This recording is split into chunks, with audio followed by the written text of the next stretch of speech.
भारत में राष्ट्रीय आंदोलन की शुरुआत कांग्रेस की स्थापना जो कि 1885 ईस्वी में हुई थी। इस समय से राष्ट्रीय आंदोलन की शुरुआत मानी जाती है और राष्ट्रीय आंदोलन का कुल 3 चरण है। पहला चरण, दूसरा और तीसरा। इसमें भी टाइम पीरियड बटा हुआ है। पहला चरण जो है ये 1885 से लेकर के 1905 तक चला। फिर जो दूसरा चरण आया उसको 1905 से लेकर के 1919 तक माना जाता है और तीसरा चरण 1919 से लेकर के 1947 तक माना जाता है। तो दो बात आपको ध्यान में रखना है कि राष्ट्रीय आंदोलन की शुरुआत जो हुई ये कांग्रेस की स्थापना के बाद हुई। देखेंगे भारत में कांग्रेस से पूर्व राजनीतिक संस्थाएं क्या थी, क्योंकि कांग्रेस से पहले भी कई ऐसी संस्थाएं थीं जिससे प्रश्न बनता है। तो चलिए देखते हैं। पहला है land holder society, LHS। Land holder society की अगर हम लोग बात करें तो ध्यान रखिए इसकी स्थापना 1838 ईस्वी में हुई थी।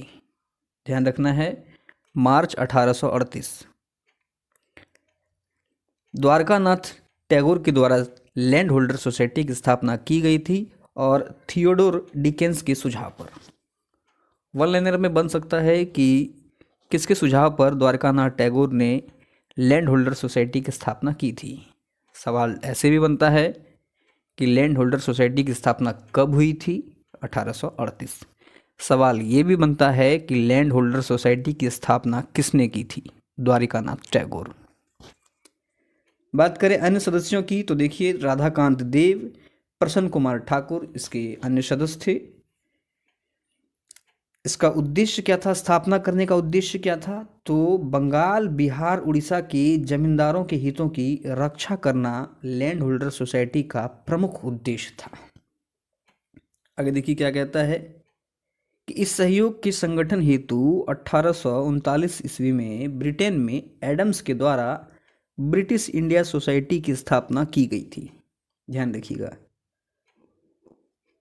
लैंड होल्डर सोसाइटी की स्थापना 1838 में हुई थी, लेकिन इस संस्था के सहयोग के लिए एक साल के बाद मतलब 1839 ईस्वी में एडम्स ने ब्रिटेन में ब्रिटिश इंडिया सोसाइटी की स्थापना की थी।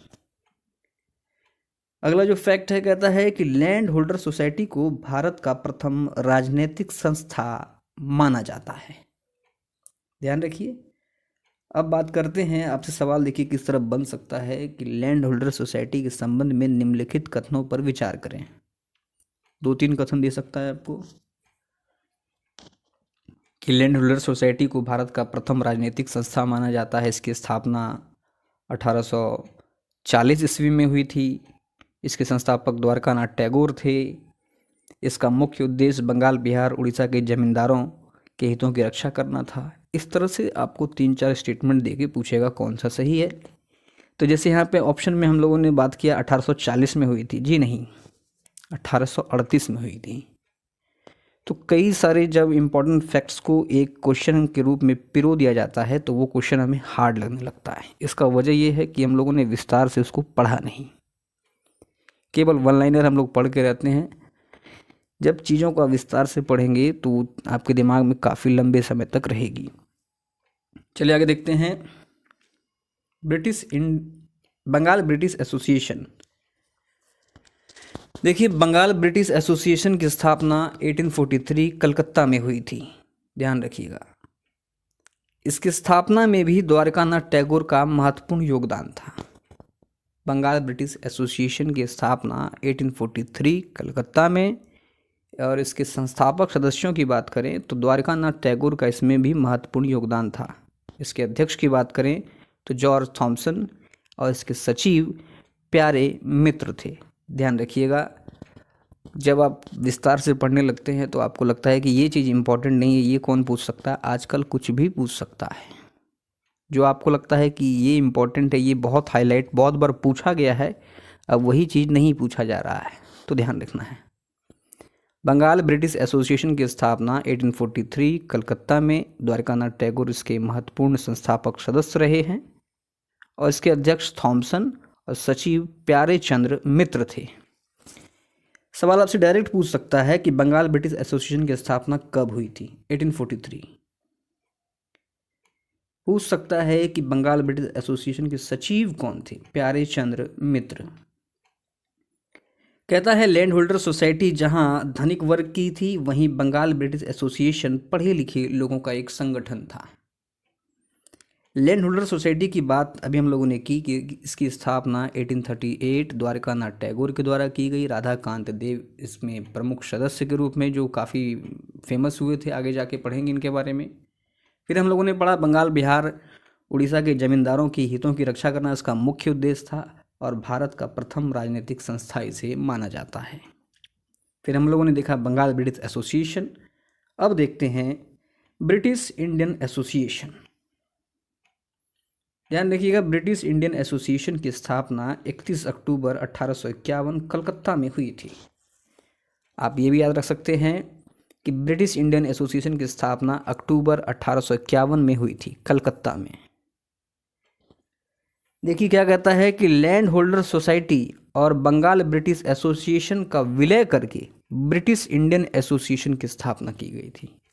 तो ध्यान रखिए, land holder society 1838, Bengal British association 1843, इन दोनों को जब मिला करके 1851 में जो है ब्रिटिश इंडियन एसोसिएशन की स्थापना की गई थी। आगे देखते हैं, इसके संस्थापक सदस्य की बात करेंगे तो ध्यान रखना है राधाकांत देव। अन्य सदस्यों में बात करें तो हरिश्चंद्र मुखर्जी, राजेंद्र लाल मित्र इसके अन्य सदस्य शामिल थे। अध्यक्ष बने थे राधाकांत देव और सचिव थे देवेंद्रनाथ टैगोर। ध्यान रखना है, देवेंद्रनाथ टैगोर का नाम अभी तक हम लोगों ने 3 जगह देखा है, land holder society, Bengal British association और इसमें ब्रिटिश इंडियन एसोसिएशन में। बात करें इसका उद्देश्य क्या था, तो भारतीयों हेतु राजनीतिक अधिकार की मांग करना इस संगठन का प्रमुख उद्देश्य था। इस संगठन के एक सदस्य थे हरीशचंद्र मुखर्जी। इन्होंने हिंदू पैट्रियट नामक समाचार पत्र का संपादन किया था। ध्यान रखिए, कई बार ये सवाल पूछा गया है वनडे एग्जाम में या किसी भी एग्जाम में, हिंदू पैट्रियट समाचार पत्र का संपादन किसने किया था? हरीशचंद्र मुखर्जी ने।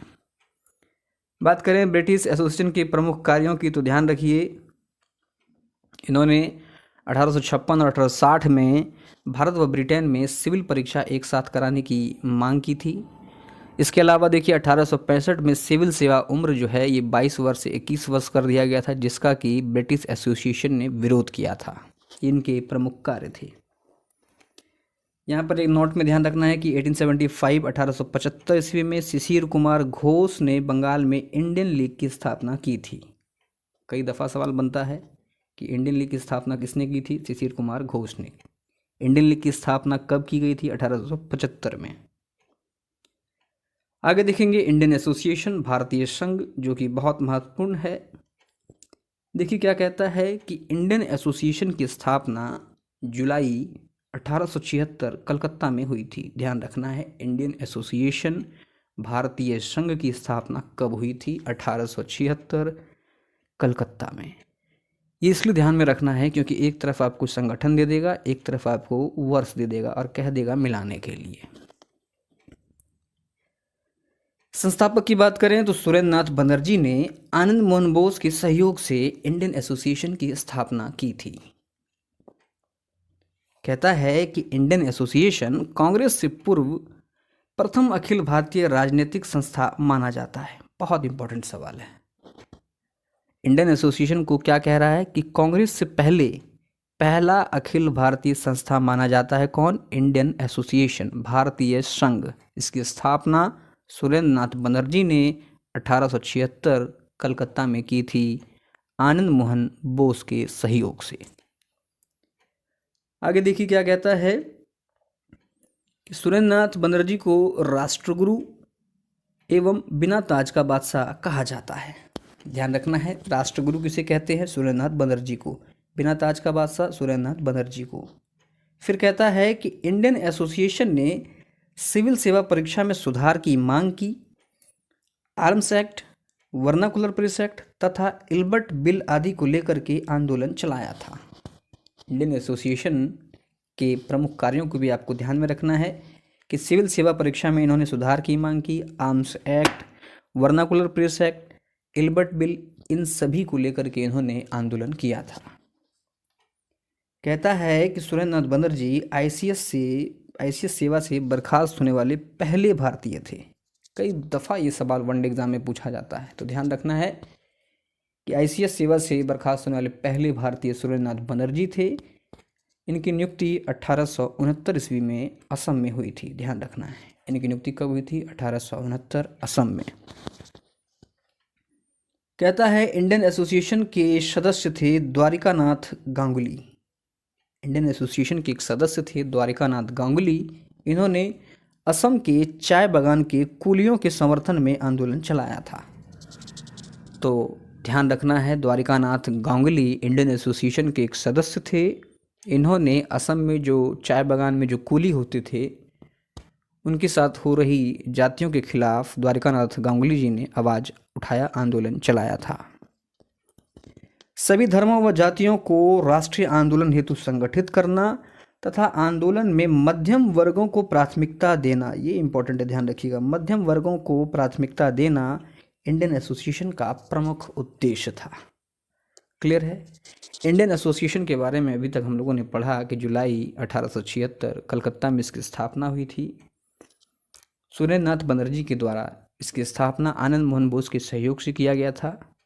सुरेंद्र नाथ बनर्जी को राष्ट्रगुरु बिना ताज का बादशाह भी कहा जाता है। फिर हम लोगों ने देखा कि आईसीएस सेवा से बर्खास्त होने वाले पहले भारतीय थे। 1869 में इनकी नियुक्ति असम में हुई थी और इस संगठन के एक सदस्य थे द्वारिकानाथ गांगुली। इन्होंने असम में जो चाय बागान होते हैं वहाँ काम करने वाले कुलियों के साथ मिल करके आंदोलन। अब बात करेंगे अपने मेन प्लॉट की, जो कि है भारतीय राष्ट्रीय कांग्रेस।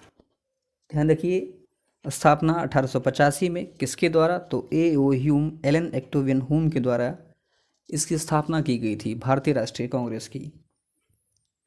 ए.ओ. ह्यूम की बात करें तो देखिए एक रिटायर्ड आईसीएस ऑफिसर था, ये पक्षी विशेषज्ञ था और इसकी एक पत्रिका थी जनता के मित्र। सवाल बन सकता है कि जनता के मित्र किसकी पत्रिका थी? तो ध्यान रखना है एलन ऑक्टेवियन ह्यूम। ये क्या था? पक्षी विशेषज्ञ था और रिटायर्ड आईसीएस ऑफिसर था। इसी ने कांग्रेस की स्थापना को किया था। आगे देखते हैं क्या कहता है कि कांग्रेस की स्थापना के समय गवर्नर जनरल जो है ये लॉर्ड डफरिन था। ठीक है। कांग्रेस की स्थापना की घोषणा सर्वप्रथम 5 दिसंबर 1885 में समाचार पत्र द हिंदू में किया गया था। ध्यान रखना है, कांग्रेस की स्थापना की घोषणा सर्वप्रथम किस समाचार पत्र में की गई थी? तो द हिंदू में। नामांकन की बात करें तो ध्यान रखिए दादा भाई नौरोजी के सुझाव पर इसका नाम भारतीय राष्ट्रीय कांग्रेस रख दिया गया। इससे पूर्व इसका नाम भारतीय राष्ट्रीय संघ था। जो भी हम लोग कांग्रेस पढ़ रहे हैं इसका पहले नाम था भारतीय राष्ट्रीय संघ, लेकिन दादा भाई नौरोजी के सुझाव पर इसका नाम भारतीय राष्ट्रीय कांग्रेस से रख दिया गया था।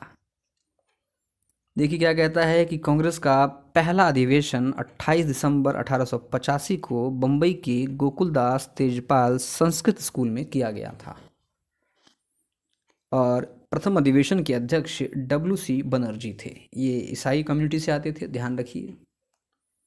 पहला अधिवेशन 1885 28 दिसंबर बम्बई के गोकुलदास तेजपाल संस्कृत विद्यालय में। इसके अध्यक्ष थे डब्ल्यू.सी. बनर्जी। सचिव ए.ओ. ह्यूम था और ए.ओ. ह्यूम 1906 ईस्वी तक कांग्रेस का महासचिव रहा। यह कांग्रेस का एकमात्र पूर्वकालिक सदस्य था। इंपॉर्टेंट है, ध्यान रखिएगा। पक्षी विशेषज्ञ था, रिटायर्ड आईसीएस अधिकारी था और कांग्रेस का एकमात्र पूर्णकालिक सदस्य भी था। कहता है कि 1907 में ए.ओ. ह्यूम के बाद दिनसा एदुल्जी वाचा, या आप याद रख सकते हैं दिनसा वाचा, कांग्रेस के महासचिव बने थे। तो ध्यान रखना है कि ए.ओ. ह्यूम के बाद दिनसा वाचा कांग्रेस के महासचिव बने थे। बात करें पहले अधिवेशन की तो ध्यान रखिए पहले अधिवेशन में कुल 72 सदस्यों ने भाग लिया, जिसमें सर्वाधिक 38 सदस्य जो थे ये बम्बई से थे। इस अधिवेशन के प्रमुख सदस्यों की अगर बात करें तो ध्यान रखिए दादा भाई नौरोजी, फिरोज शाह मेहता, दिनसा वाचा, के.टी. थैलंग, एन.जी. चंद्रवारकर तथा 2 मुस्लिम सदस्य रहीमतुल्लाह सयानी एवं बदरुद्दीन तैयब जी ये भी शामिल हुए थे। तो इतने नामों को आपको ध्यान में रखना है। बात करें प्रथम अधिवेशन की प्रमुख मांगों की, तो ध्यान रखिए क्या कहता है कि उच्च सरकारी नौकरी में भारतीय युवाओं को पूर्ण अवसर मिले, ब्रिटिश सैनिक खर्चों में कटौती की जाए, केंद्र एवं प्रांत में विधान परिषदों का विस्तार किया जाए, प्रशासनिक जांच हेतु रॉयल कमीशन की नियुक्ति की जाए। तो ये आपको ध्यान में रखना है। पहले अधिवेशन की प्रमुख मांगें क्या क्या थी?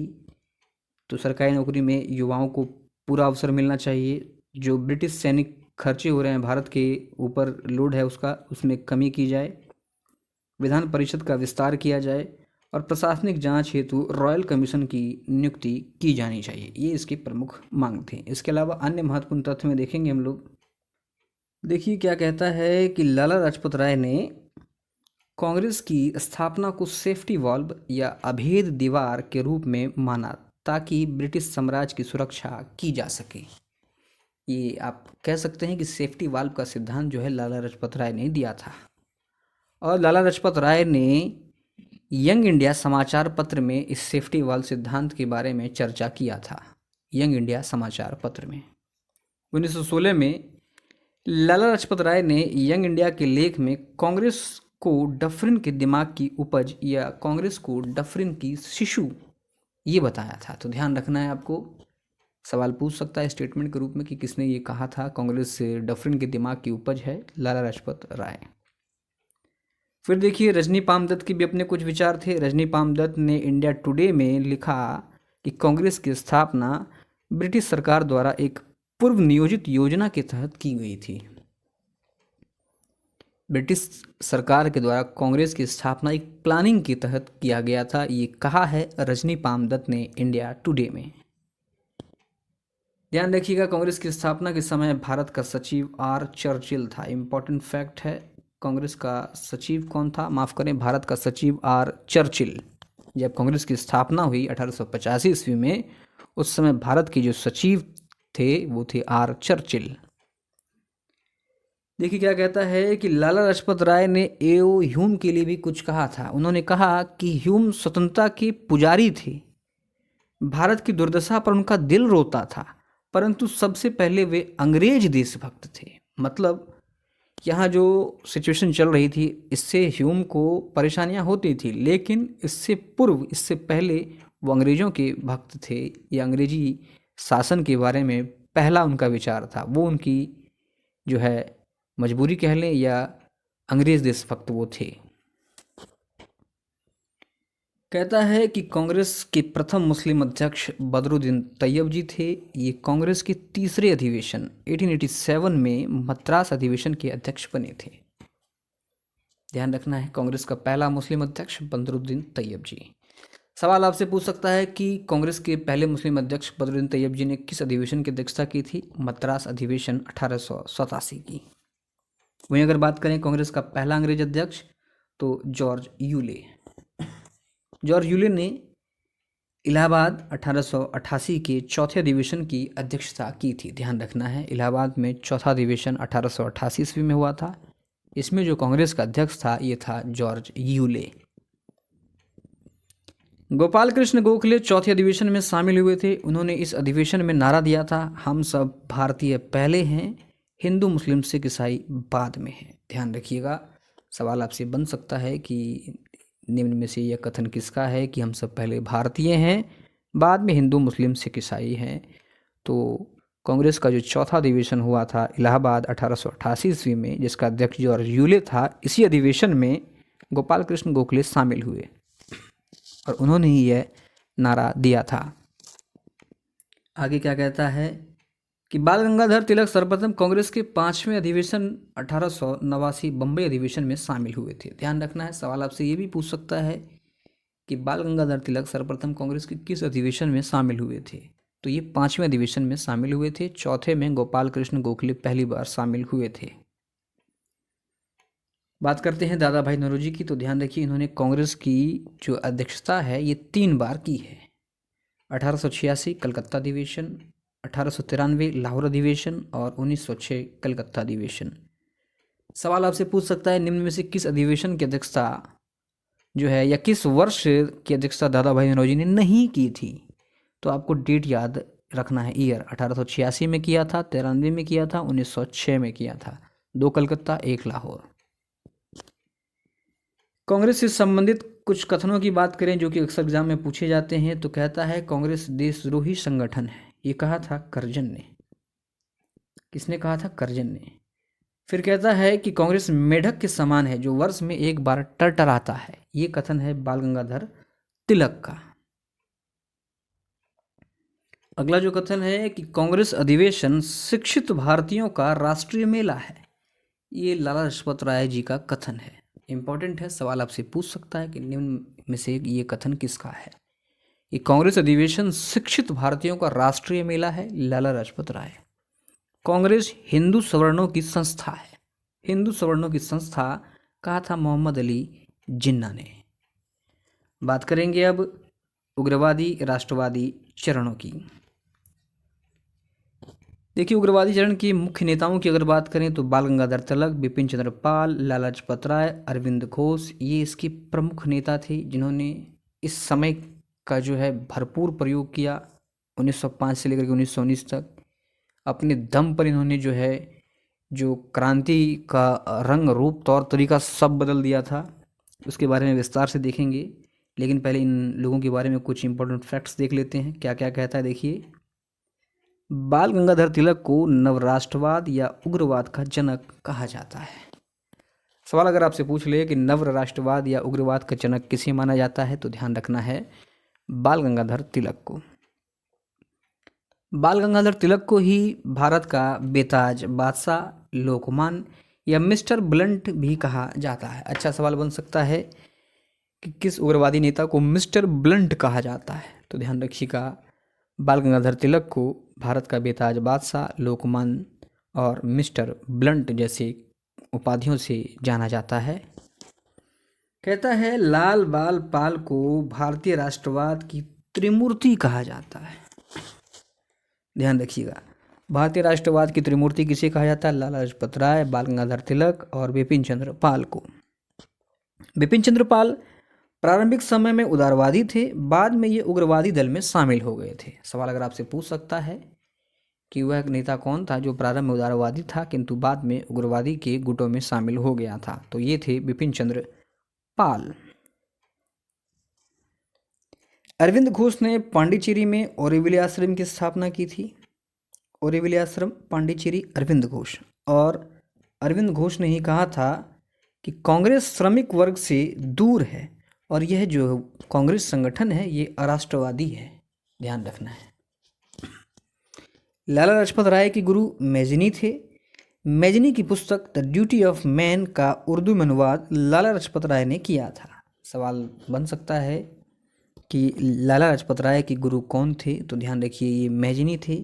मैजनी की एक पुस्तक है द ड्यूटी ऑफ मैन, इसका उर्दू में अनुवाद लाला लाजपत राय ने ही किया था। बाल गंगाधर तिलक के गुरु शिशिर कुमार घोष थे। बाल गंगाधर तिलक के गुरु कौन थे? शिशिर कुमार घोष। और मिस्टर ब्लंट जो कहा जाता है बाल गंगाधर तिलक को। बात करेंगे भारत में उग्रवाद उदय के क्या प्रमुख कारण थे, किस कारण से भारत में उग्रवाद का जो है उदय हुआ। अब इन चीज़ों को हमें ध्यान में रखना है, यहाँ से हमें जो है स्टेटमेंट वाले क्वेश्चन बनने के लिए मिल सकते हैं। तो देखिए पहला कारण जो है ब्रिटिश सरकार की जन विरोधी नीतियाँ।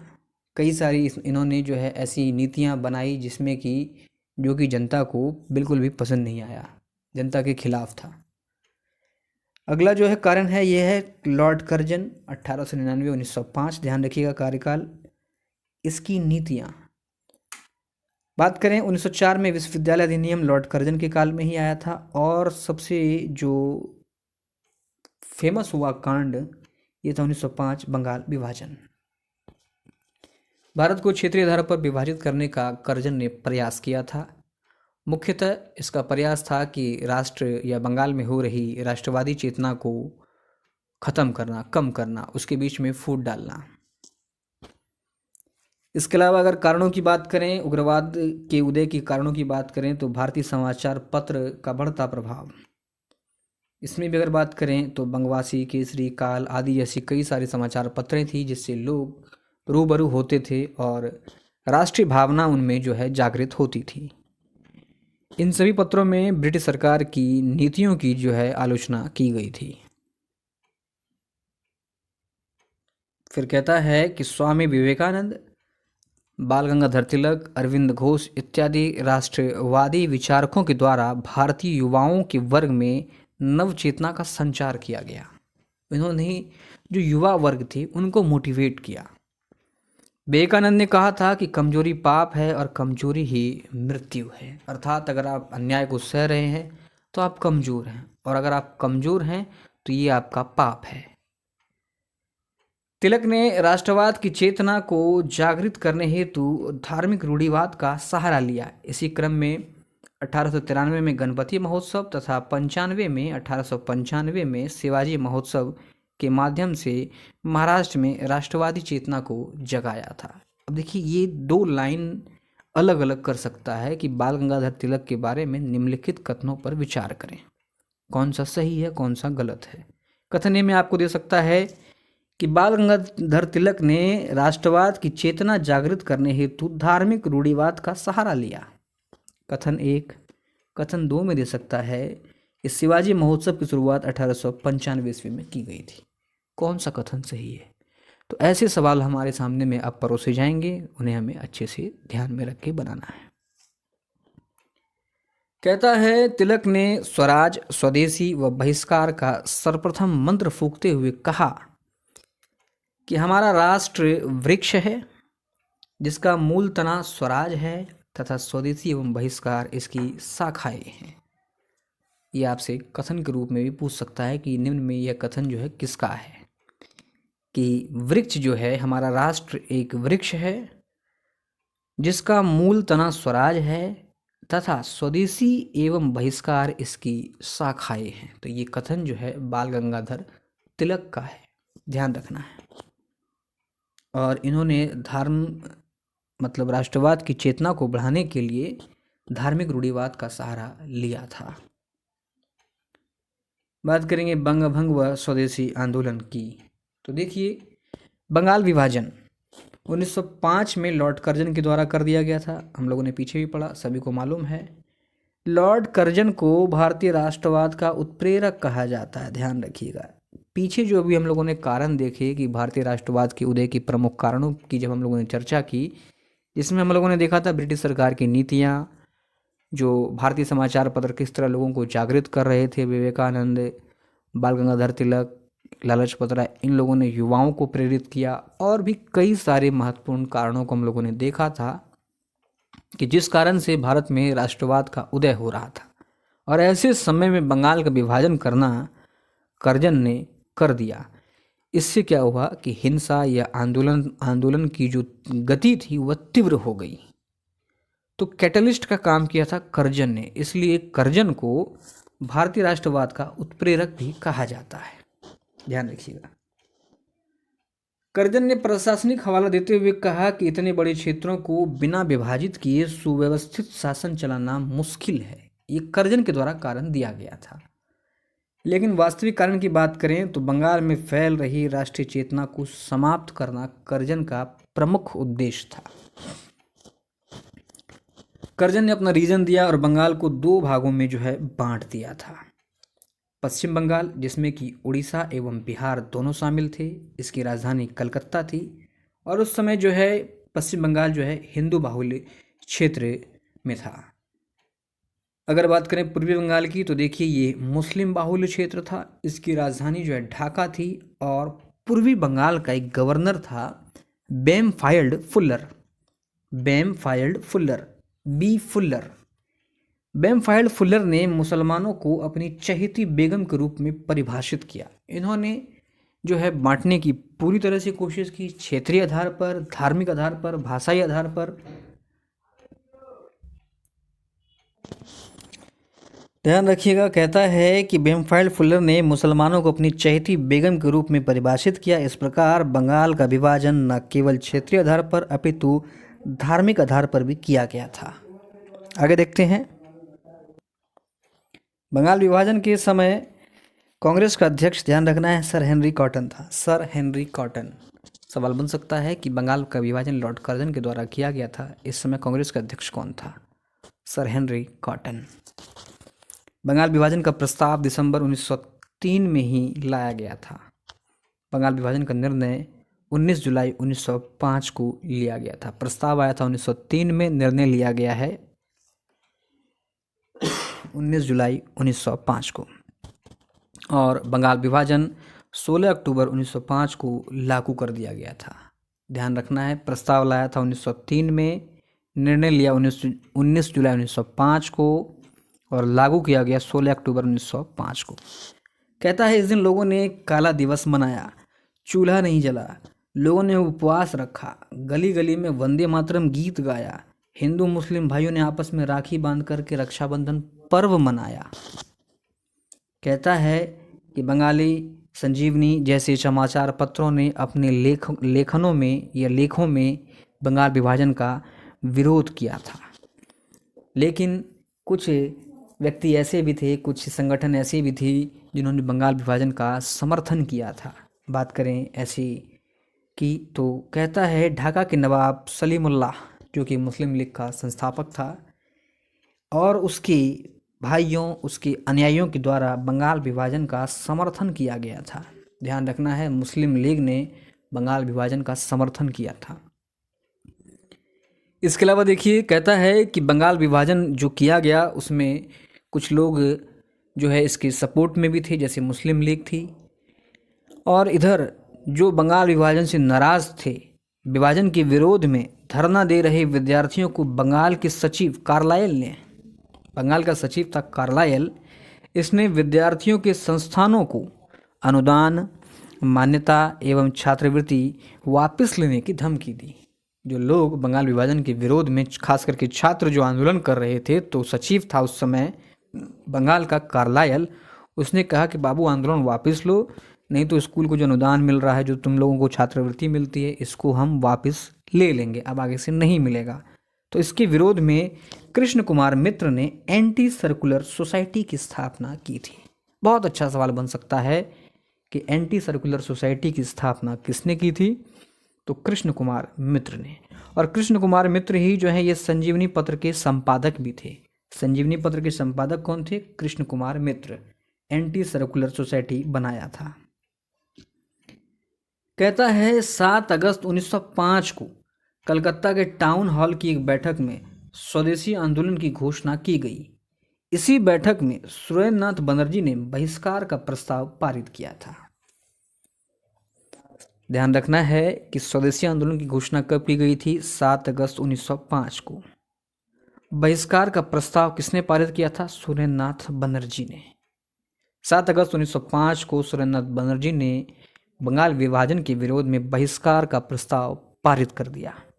और इस बहिष्कार का सुझाव सर्वप्रथम कृष्ण कुमार मित्र ने अपने समाचार पत्र संजीवनी में दिया था। ध्यान रखना, कृष्ण कुमार मित्र वही हैं जिन्होंने एंटी सर्कुलर सोसाइटी की स्थापना की थी जब कार्लाइल के द्वारा बच्चों को यह धमकाया गया कि आपको छात्रवृत्ति, आपको अनुदान, ये सब नहीं मिलेगा। तो कृष्ण कुमार मित्र ने एंटी सर्कुलर सोसाइटी की स्थापना की और कृष्ण कुमार मित्र ने ही सर्वप्रथम अपने समाचार पत्र संजीवनी में बहिष्कार का बारे में लिखा था। कहता है कि स्वदेशी आंदोलन बंगाल विभाजन की प्रतिक्रिया के रूप में प्रारंभ हुआ था। बिल्कुल हम लोग जान रहे हैं। गुरु रविन्द्रनाथ टैगोर ने अपने उपन्यास गोरा और घर बाहरे में स्वदेशी आंदोलन के बारे में लिखा था। ध्यान रखना है, घर बाहरे रविन्द्रनाथ टैगोर, गोरा रविन्द्रनाथ टैगोर, इन दोनों में इन्होंने स्वदेशी आंदोलन के बारे में लिखा था।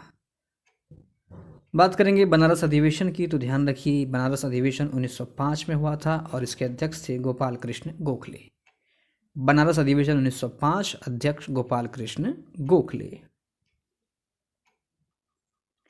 ये जो बनारस अधिवेशन हुआ था, इस अधिवेशन में स्वदेशी आंदोलन व बहिष्कार का समर्थन किया गया कि बिल्कुल हम लोग स्वदेशी आंदोलन करेंगे, अंग्रेजी वस्तु का बहिष्कार करेंगे, क्योंकि इन्होंने बंगाल का विभाजन कर दिया। कहता है बहिष्कार का प्रस्ताव मदन मोहन मालवीय द्वारा दिया गया, जिसका समर्थन लाला लाजपत राय ने इस अधिवेशन में किया था। ध्यान रखना है कि बनारस अधिवेशन में बहिष्कार का प्रस्ताव किसने दिया था? मदन मोहन मालवीय ने। कहता है कि बनारस अधिवेशन 1905 में कांग्रेस ने सर्वप्रथम स्वदेशी के प्रस्ताव को अपनाया तथा स्वशासन को कांग्रेस का लक्ष्य घोषित किया है। सवाल आपसे बन सकता है कि कांग्रेस ने किस अधिवेशन में सर्वप्रथम स्वदेशी के प्रस्ताव को अपनाया था? तो ध्यान रखना है, बनारस अधिवेशन में। स्वशासन को किस अधिवेशन में कांग्रेस ने अपना लक्ष्य बनाया? बनारस अधिवेशन 1905, जिसके अध्यक्ष थे गोपाल कृष्ण गोखले। कहता है नरमपंथी नेता स्वदेशी आंदोलन को बंगाल तक ही सीमित रखना चाहते थे, जबकि गर्मपंथी नेता जो थे इस आंदोलन को संपूर्ण भारत में फैलाना चाहते थे। चूंकि हम लोगों ने अभी शुरू में पढ़ा था कि 1885 से लेकर के 1905 तक जो है ये उदारवादी चरण कहलाता है, प्रथम चरण कहलाता है। इसमें जो है इसमें जो लोग काम करने वाले थे उनके बारे में कहा जाता है कि ये अंग्रेज़ों से प्रतिवेदन, निमंत्रण या याचना के द्वारा ही कार्य करते थे। और एक धड़ा ऐसा था जो कि थोड़ा युवा वर्ग का था, थोड़ा गर्म खून का, जिसे उग्रवादी कह सकते हैं आप। इन्होंने देखा कि 15 साल के या 20 साल के कार्यकाल में जो कांग्रेस को लीड कर रहे हैं वो कुछ खास कर नहीं पाए हैं। 1905 तक उन्होंने जब देखा कि बंगाल का भी विभाजन अंततः कर ही दिया गया, तब उनका जो है दिमाग, आप कह सकते हैं कि थोड़ा सा गर्म हो गया। बात करेंगे बनारस अधिवेशन की, हम लोगों ने कर ली। बात करते हैं कलकत्ता अधिवेशन का। तो देखिए, कलकत्ता अधिवेशन 1906, अध्यक्ष थे दादा भाई नौरोजी। ध्यान रखना है, इन्होंने 3 बार जो है कांग्रेस की अध्यक्षता की थी। कलकत्ता अधिवेशन 1906 में उग्रवादियों ने स्वदेशी, बहिष्कार, राष्ट्रीय शिक्षा व स्वशासन से जुड़े 4 प्रस्ताव पारित करवाए थे। इंपॉर्टेंट है, सवाल पूछ चुका है कि किस अधिवेशन में उग्रवादियों ने स्वदेशी, बहिष्कार, राष्ट्रीय शिक्षा एवं स्वशासन से जुड़े 4 प्रस्ताव पारित करवाए थे। तो ध्यान रखना है, कलकत्ता अधिवेशन 1906, जिसके अध्यक्ष थे दादा भाई नौरोजी। कहता है कि कलकत्ता अधिवेशन में दादा भाई नौरोजी ने पहली बार स्वराज शब्द का प्रयोग किया था और स्वराज को कांग्रेस का लक्ष्य भी घोषित किया था। ध्यान रखना है, किस अधिवेशन में पहली बार दादा भाई नौरोजी ने स्वराज शब्द का प्रयोग किया था? कलकत्ता अधिवेशन 1906। ये जो स्वदेशी आंदोलन उठा, बात करेंगे इसकी प्रचार प्रसार की। देखिए क्या कहता है कि अश्विनी कुमार दत्त ने स्वदेश बांधव समिति की स्थापना की तथा इसी के माध्यम से ग्रामीण उत्थान कार्यक्रम चलाया एवं लोगों को आंदोलन के प्रति जागृत किया था। आपको ध्यान में रखना है कि स्वदेश बांधव समिति की स्थापना अश्विनी कुमार दत्त ने की थी, जिसका मुख्य उद्देश्य था कि ग्रामीण क्षेत्र का उत्थान करना और वहाँ के लोगों को आंदोलन के प्रति जागृत बनाना। अश्विनी कुमार दत्त, स्वदेश बांधव समिति। अश्विनी कुमार दत्त ने कहा था कि कांग्रेस अधिवेशन तो 3 दिन का तमाशा है। चूँकि इस समय जो है कांग्रेस की बागडोर जो है अब धीरे धीरे उग्रवादियों के हाथ में या गर्मपंथी के हाथ में शिफ्ट ही हो रही थी, इसलिए जो लोग थोड़ा ज़्यादा मतलब तेज़ी से काम चाहते थे वे कांग्रेस को अब बिल्कुल भी पसंद नहीं करते थे। उन्होंने यही इसलिए कहा था कि कांग्रेस अधिवेशन जो 3 दिन का तमाशा है, इन लोगों से कुछ होने जाने वाला है नहीं। 20 साल से ये लोग उन्हें कुछ अभी तक बड़ा कर नहीं पाए हैं। अंग्रेज़ों को जो मन होता है वो करते ही हैं, इसलिए कांग्रेस से लोग धीरे धीरे खफा होते जा रहे थे, खास करके गर्मपंथी के दिमाग के जो नेता थे। ध्यान देखिए, कांग्रेस 3 दिन का तमाशा है, अश्विनी कुमार दत्त ने ही कहा था। फिर कहता है कि बाल गंगाधर तिलक ने स्वदेशी वस्तु प्रचारणी सभा की स्थापना की तथा अपने महोत्सवों अर्थात गणपति एवं शिवाजी में स्वदेशी का प्रचार किया।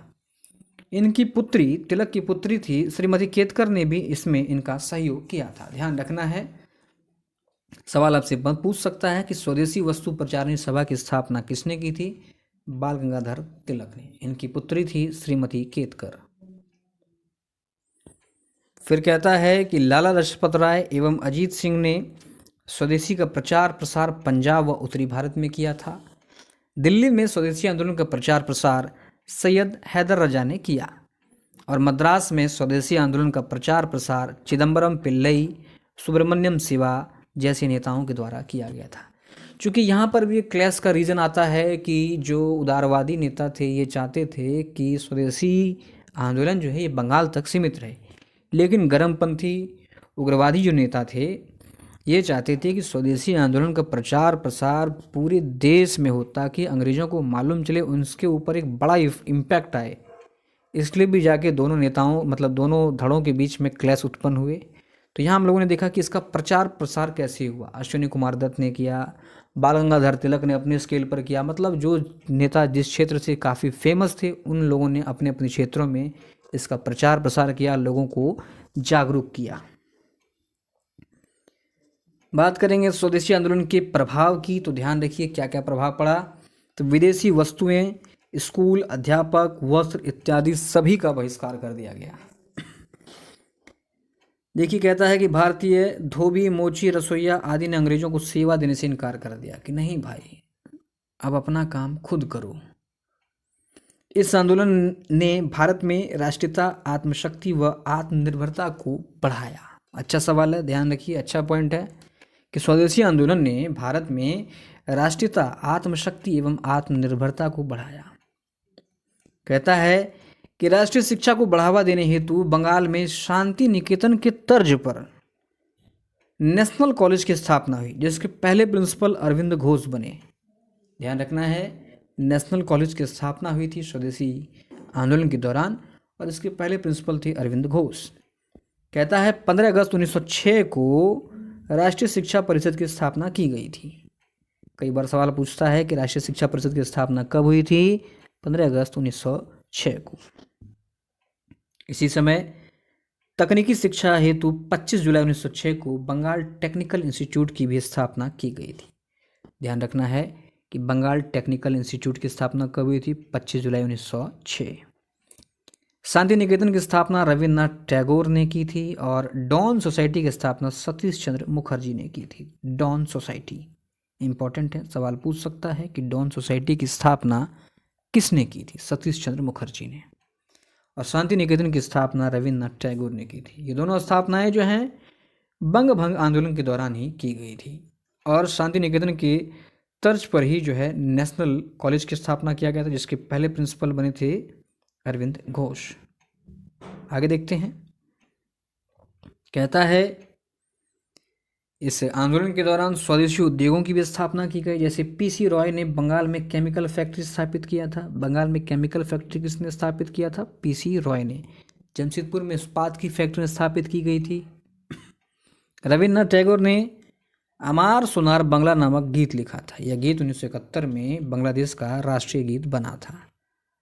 तो ये हम लोगों ने देखा प्रभाव, किस तरह से लोग जो हैं अंग्रेजों को एकदम देखना नहीं चाहते थे। वस्त्र, स्कूल, कॉलेज, नौकरी सब त्याग दिया।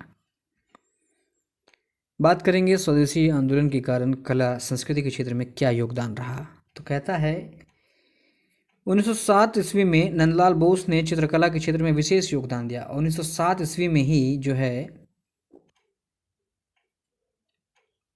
अवनींद्रनाथ टैगोर ने Indian society of oriental arts अर्थात भारतीय प्राच्य कला संस्थान स्थापित किया। कई दफ़ा सवाल पूछता है कि भारतीय प्राच्य कला संस्थान की स्थापना किसने की थी? अवनींद्रनाथ टैगोर ने 1907 ईस्वी में।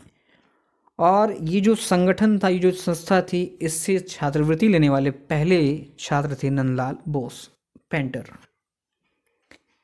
बात करेंगे इस आंदोलन के संबंध में अन्य महत्वपूर्ण तथ्यों की। तो देखिए क्या कहता है कि इस आंदोलन में महिलाओं ने भी भाग लिया था। विदेशी चूड़ियों का इन्होंने बहिष्कार कर दिया।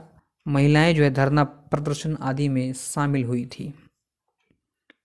कहता है कि किसान स्वदेशी आंदोलन से विशेषतः मुस्लिम किसान जो है ये दूर रहे थे। उन्होंने इस आंदोलन में भाग नहीं लिया क्योंकि कुछ ऐसा धड़ा भी था जो कि बंगाल विभाजन को सपोर्ट कर रहा था। ऐसे में मुस्लिम किसानों ने ढाका के नवाब सलीमुल्लाह खां के नेतृत्व में हिंदू जमींदारों के विरुद्ध हिंसात्मक दंगे प्रारंभ कर दिए। 1908 तक स्वदेशी आंदोलन समाप्त हो गया क्योंकि कांग्रेस में आपसी विभाजन हुआ। सूरत अधिवेशन जो कि हम लोग आगे पढ़ेंगे विस्तार से। बड़े बड़े नेताओं की गिरफ्तारी हो गई। आंदोलन उसके बाद जो है नेतृत्व विहीन हो गया और अंततः जो है ये स्वदेशी आंदोलन समाप्त हो गया।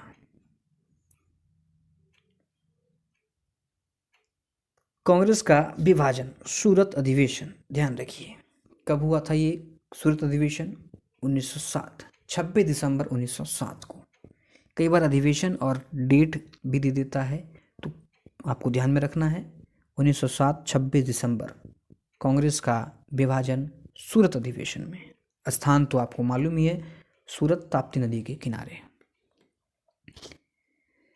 देखिए क्या कहता है कि यह अधिवेशन, जो सूरत का अधिवेशन जिसको हम लोग पढ़ रहे हैं, वास्तव में यह नागपुर में प्रस्तावित था, सूरत अधिवेशन। परंतु नरमपंथियों ने तिलक को अध्यक्ष बनने से रोकने हेतु फिरोज शाह मेहता को कहकर इसका स्थान सूरत रखवा दिया। अर्थात नरमपंथी नहीं चाहते थे कि कोई भी गर्मपंथी विचार का व्यक्ति कांग्रेस का अध्यक्ष बने, इसलिए उन्होंने फिरोज शाह मेहता को कह करके इसका स्थान जो है सूरत में रखवा दिया। और होना था ये नागपुर में, क्योंकि सूरत जो है तत्कालीन महाराष्ट्र का उस समय जो है हिस्सा था, अतः मेजबान होने के कारण तिलक से अधिवेशन की अध्यक्षता नहीं कर पाए। अर्थात जहाँ अधिवेशन होगा वहाँ का व्यक्ति उसका अध्यक्ष नहीं होगा। ये उदारवादियों के द्वारा चली गई एक चाल थी, ताकि बाल गंगाधर तिलक जो है इसके अध्यक्ष नहीं बन पाए। और अंततः सूरत अधिवेशन 1907 के अध्यक्ष बने थे रासबिहारी घोष। रासबिहारी घोष। सूरत अधिवेशन में स्वागत कमेटी के अध्यक्ष थे मदन मोहन मालवीय। ध्यान रखना है, सूरत अधिवेशन में स्वागत कमेटी के अध्यक्ष कौन थे? मदन मोहन मालवीय। स्वदेशी आंदोलन के तौर तरीके को लेकर के नरम दल एवं गरम दल में विवाद हो गया। नेताओं ने एक दूसरे पर कुर्सियां एवं जूते फेंके, जम के लाठियां चली सूरत अधिवेशन के दौरान में। कहता है कि बाल गंगाधर तिलक के नेतृत्व में सूरत अधिवेशन में जो है ये कांग्रेस का विभाजन हो गया। एनी बेसेंट ने इस घटना को इतिहास का सबसे दुखद घटना बताया। ध्यान रखना है आपको कि कांग्रेस का जो पहली बार विभाजन हुआ ये सूरत अधिवेशन 1907 में हुआ, जिसके अध्यक्ष थे रासबिहारी घोष। एनी बेसेंट ने इस घटना को इतिहास का सबसे दुखद घटना बताया। बात करेंगे तिलक की गिरफ्तारी की। अब जो कांग्रेस दो भागों में बट गई, उदारवादी, गर्मपंथी। कहीं ना कहीं ब्रिटिश सरकार थी, ये अब उदारवादियों की पक्षधर हो रही थी, या उन्हें ऐसा लग रहा था कि उदारवादी उनके पक्षधर हैं। इसी क्रम में जो है गर्मपंथियों की कई नेताओं को गिरफ्तार किया गया। उनमें प्रमुख हैं तिलक। केसरी में छपे एक लेख के आधार पर 1908 में बाल गंगाधर तिलक को गिरफ्तार कर बर्मा के मांडले जेल में 6 वर्ष की सजा देकर भेज दिया गया था। ध्यान रखना है, 1908 में गिरफ्तार किया गया था, 6 वर्ष की सजा हुई और बर्मा मांडले जेल भेजा गया था। लेकिन जब तिलक की गिरफ्तारी हुई तो इस गिरफ्तारी के विरोध में बम्बई के कपड़ा मिल मजदूरों ने देश की प्रथम राजनीतिक हड़ताल की। इंपॉर्टेंट है, जो बम्बई मिल जो मजदूर थे, इन्होंने देश की प्रथम राजनीतिक हड़ताल कब हुई थी? तो जब बाल गंगाधर तिलक को गिरफ्तार किया गया था 1908 में। कहता है कि बाल गंगाधर तिलक ने मांडले जेल में गीता रहस्य की रचना की थी।